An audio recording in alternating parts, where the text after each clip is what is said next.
কঠিন বিষয়কে সহজ করে জানার এই আয়োজনে সবাইকে স্বাগত। আজ আমরা ফিন্যান্সিয়াল ডেরিভেটিভসের এক জটিল কিন্তু সত্যি বলতে দারুণ মজার জগতে ডুব দিতে চলেছি। চলুন শুরু করা যাক।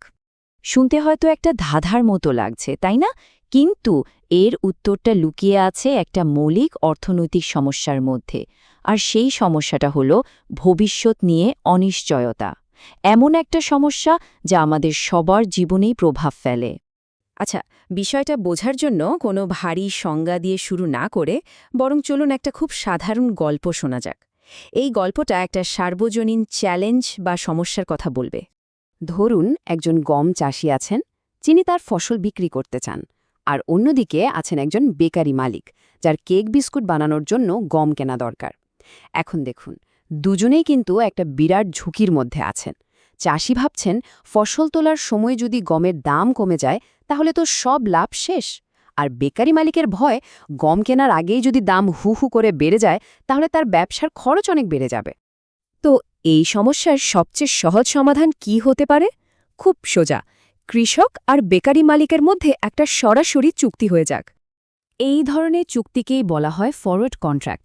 ব্যাপারটা আর কিছুই না, ভবিষ্যতের একটা লেনদেনের জন্য আজকের দিনেই একটা দাম একেবারে পাকা করে ফেলা, অনেকটা মুখের কথার উপর ভিত্তি করে একটা বোঝাপড়া আর কি। কিন্তু এই সহজ দেখতে চুক্তির মধ্যেই লুকিয়ে আছে বড় সড় কিছু সমস্যা। সবচেয়ে বড় যে ঝুঁকি সেটা হলো কাউন্টারপার্টি রিস্ক। কঠিন শোনাচ্ছে? মানেটা খুব সহজ। অন্য পক্ষ যে তার কথা রাখবে তার কোনো গ্যারান্টি নেই।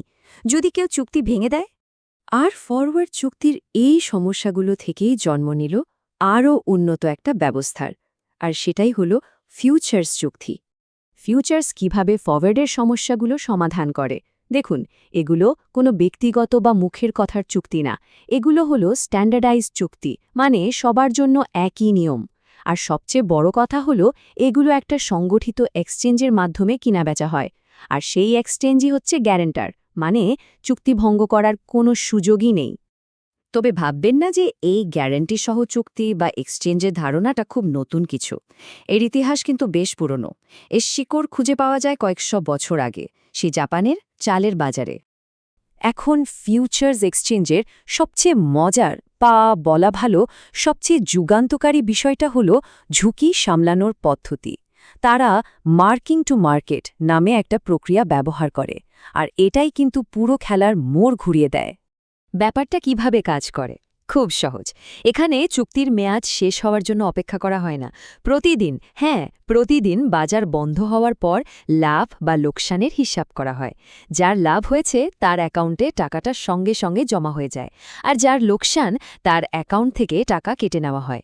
এর ফলে কি হয়? বড় ধরনের লোকসান জমার কোনো সুযোগই থাকে না, আর কারও পক্ষে চুক্তি ভেঙে পালিয়ে যাওয়ার ঝুঁকিও বলা যায় প্রায় শূন্য হয়ে যায়।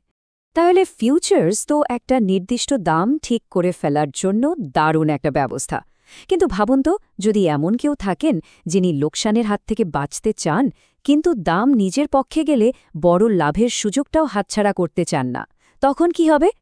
আর ঠিক এখানেই আসে অপশনস। এটাকে অনেকটা ফিন্যান্সিয়াল ইন্স্যুরেন্স পলিসির মতো ভাবতে পারেন।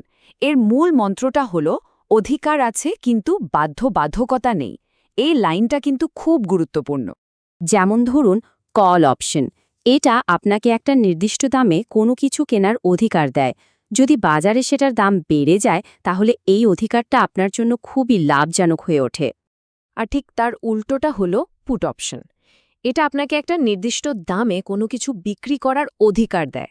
যদি দাম কমে যায় তখন এটা আপনাকে লোকসানের হাত থেকে বাঁচায়। তাহলে সারমর্মটা কি দাঁড়ালো?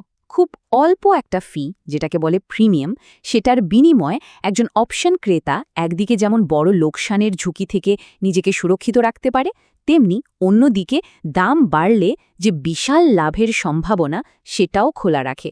দারুণ ব্যাপার, তাই না? আচ্ছা, এত সব জটিল ইনস্ট্রুমেন্টের কথা তো হলো, কিন্তু প্রশ্ন হলো এই আজকের বাজারে এগুলো ব্যবহার করে কারা? মোটা দাগে বলতে গেলে এই বাজারে ৩ ধরনের খেলোয়াড় বা পার্টিসিপেন্টকে দেখা যায়, আর মজার ব্যাপার হলো প্রত্যেকের উদ্দেশ্য বা লক্ষ্য কিন্তু একদম আলাদা। প্রথমেই আসি হেজার্ডদের কথায়। নামটা শুনে কঠিন মনে হলেও এরা হলেন আমাদের গল্পের সেই কৃষক বা বেকারি মালিকের মতো মানুষজন। তাদের মূল উদ্দেশ্য হল ব্যবসার স্বাভাবিক ঝুঁকি কমানো বা পরিচালনা করা। এরপর আছেন স্পেকুলেটররা। এরা ঠিক হেজার্সদের উল্টো। এরা জেনে বুঝেই ঝুঁকি নেন, ভবিষ্যতের দাম কোন দিকে যাবে তার ওপর একরকম বাজি ধরেন, শুধুমাত্র লাভ করার আশায়।